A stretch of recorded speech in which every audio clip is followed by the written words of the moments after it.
최근에 서울 열대야 일수가 역대 최다를 기록했습니다. 극단적인 날씨가 전 세계를 강타하며 지구는 점점 뜨거워지고 있는데요. 지구온난화는 우리의 일상생활에 끊임없이 영향을 미치고 있습니다. 이런 상황이 우리에게 어떤 의미인지, 그리고 우리가 해야 할 일은 무엇인지 유니안이 알아봤습니다. 지구 평균 온도 상승폭이 산업화 이전 시기에 비해 가급적 1.5도 이상 높아지지 않도록 전 세계의 협력을 약속한 파리 협정이 벌써 8년을 넘기고 있습니다. 하지만 2021년 8월 유엔 산하기구인 IPCC가 발표한 제6차 평가보고서에 따르면 2021년에서 40년 사이에 지구의 평균 기온이 산업화 이전 시대에 비해 1.5도 높아질 가능성이 매우 크다고 밝혔습니다. 그리고 올해 3월 말콤 맥컬로크 서우주대학 해양연구소 연구진은 네이처 기후변화에 이미 지구의 평균 온도가 산업화 이전 시기에 비해 1.5도 이상 높아졌다고 발표했습니다. 이와 관련해 전문가의 말씀 들어보겠습니다. 흔히들 그렇게 더웠던 이번 여름이 앞으로 가장 시원한 여름이라고 그렇게 얘기를 하는데, 물론 내년 여름이 정말로 바로 올해보다 더 더울 거다 그렇게는 얘기할 수 없지만, 장기적 추세를 볼 때는 이러한 폭염이 앞으로도 더 악화되어 반복될 가능성이 높고요. 그리고 이러한 폭염의 영향 같은 경우에는 특히나 사회에서 제대로 보호받지 못하는 취약계층에 더 치명적인 그러한 특징을 가집니다. 그래서 코스트코 주차장에서 일하던 노동자가 사망하고, 폭염 속에서 에어컨을 중학교 급식실에 설치하던 노동자가 사망하고, 이런 예가 최근에도 수도 없이 많이 나왔고요. 국제적인 대응이란 게 결국에는 UNFCCC를 중심으로 한 이제 COP 체제라고 할 수 있는데요. COP21, 즉 2015년 파리 협정에서 이제 세기말 시점까지 산업화 이전 대비 1.5도 이내의 온난화를 목표로 삼고 2050년까지는 탄소 중립을 하겠다. 이러한 목표를 선언하면서 이 체제가 일단 일시적으로 탄력을 받았습니다. 그런데 실질적인 효과는 거의 없었다라는 것이 이제 현실인 거죠. 목표가 이제 조만간 달성하는 것이 실패했다라는 것이 이제 명확해지면 아마도 그동안 대중이 품고 있던 COP 체제에 대한 약간의 환상도 일시에 그냥 날아가 버릴 가능성이 있다. 그래서 COP 체제 자체가 동력을 잃고 실속할 수도 있다라는 생각이 좀 듭니다.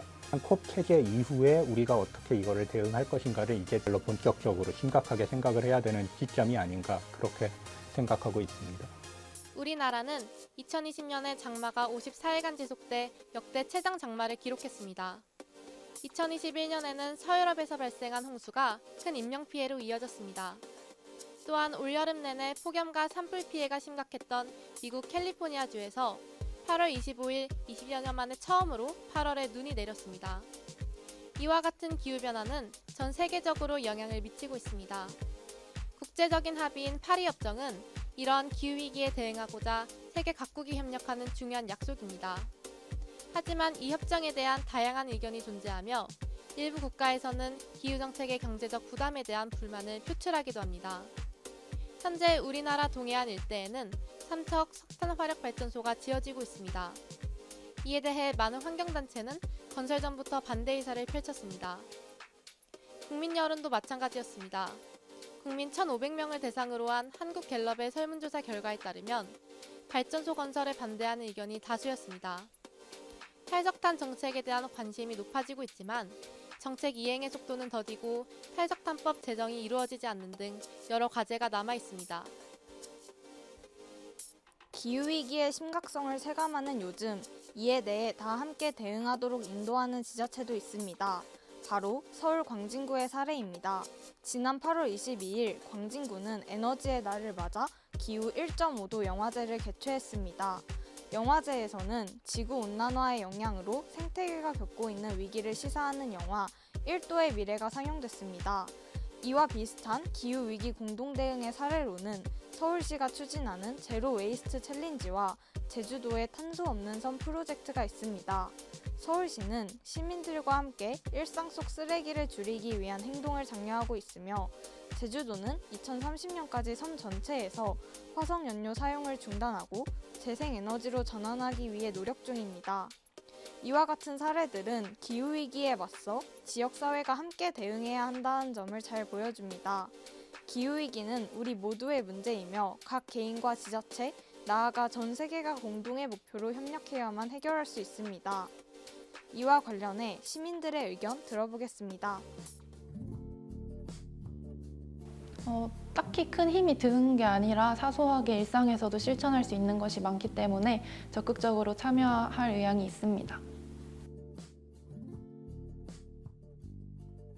기후변화를 위한 노력은 사람 개개인의 소수의 인원만으로 해결할 수 있는 게 아니라 지역사회 또는 그보다 더 큰 단위의 사람들이 다 같이 노력을 해야 해결할 수 있는 사항이라고 생각해서 지역사회 단위에서 사람들의 관심이나 경각심을 일깨워 주는 데 있어서는 긍정적인 영향을 주고 있다고 생각합니다.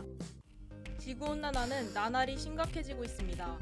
기후위기라는 난관에 봉착한 우리는 사회적 협력을 통한 공동 대응이 절실합니다.